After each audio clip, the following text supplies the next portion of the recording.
Alright, let's get started. This is the inverse Laplace transform example number 4, and the example involves the inverse Laplace transform of 4s minus 7 over s squared plus 9. Now, the first thing you want to do here pretty much is split the fraction, because you can. So, it's now equal to the inverse Laplace transform of 4s over s squared plus 9. Minus 7, and I'm pulling that out the front immediately. I could have done the same thing. I will right now, actually. 4 is getting pulled out the front of this inverse Laplace transform.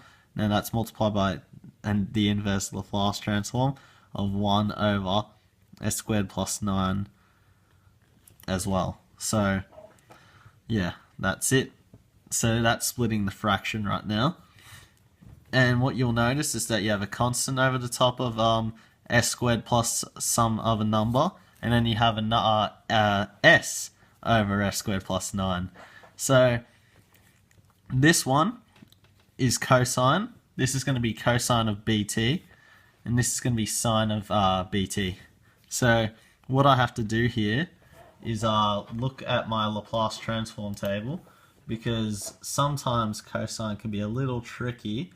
But if not, it's not tricky. No worries. So, to solve this inverse Laplace transform, all I need to do is recognize that this is also the same as 4 times the inverse Laplace transform of s over s squared plus 3 squared.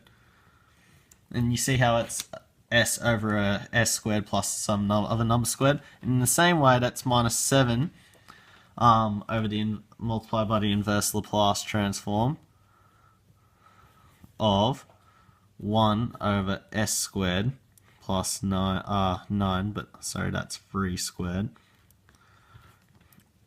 But to solve for this one right here, I actually have to do something, but I'll solve that in a second. I'll solve this one first because I can solve it immediately. This is going to be 4 multiplied by cosine of bt, which is just 3, because the square root of 3 squared is 3, so that's 3t, and that's minus 7. Now, this is going to be multiplied by the sine of 3t, but there's a big but. I have to multiply top and bottom by some number, and that number just happens to be 3. And the reason why is because you have to have the number, so the formula for the inverse Laplace of this is going to be b. So to solve this one right here, the rule is the inverse Laplace of b over s squared plus b squared. That's equal to sine of bt.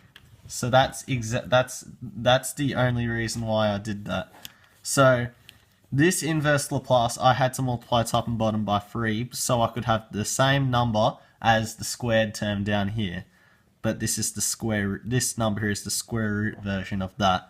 And that's how I got to realize that this was 3t, and how I also realized that I had to change this number in the top.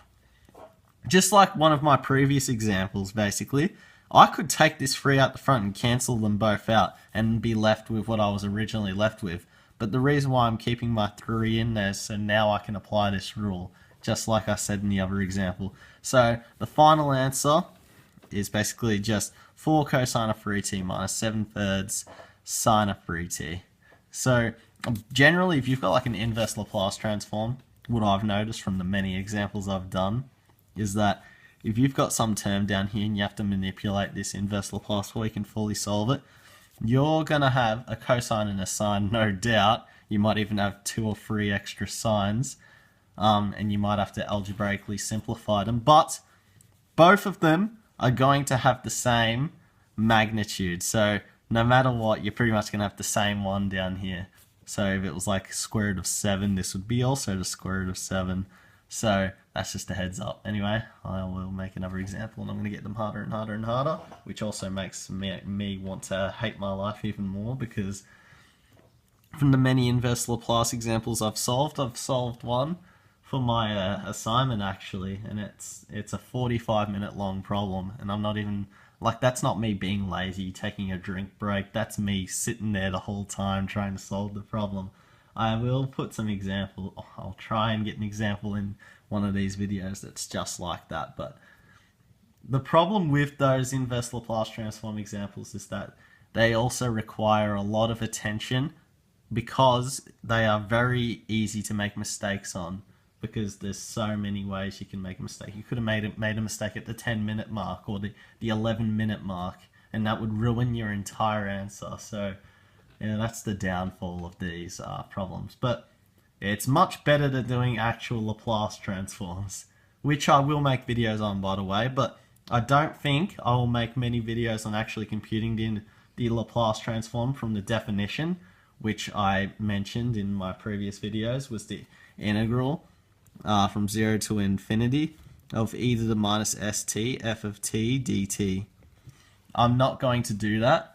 This is what the Laplace transform of f of t is equal to, and that's going to be equal to f of s. It's going to give you an answer in s. This is the Laplace transform definition, but I'm not going to do that. I'm going to do it by a table, and I'm going to show you what the table is. And the reason why I'm doing more and more inverse Laplace transform examples is because you'll find once you do so many inverse Laplace transform examples that when you're taking the Laplace transform or something, you'll be like, hang on a minute. If you're taking the Laplace transform of something like sine of 3t, you'll be like, wait a minute, I know that is going to look something like this because I've done it 1,000 times. So that's why I believe that the inverse Laplace transform is superior to learn over the Laplace transform. But that's just my opinion. Anyway, I've been talking for like 3 minutes since the video's ended, so yeah, see ya.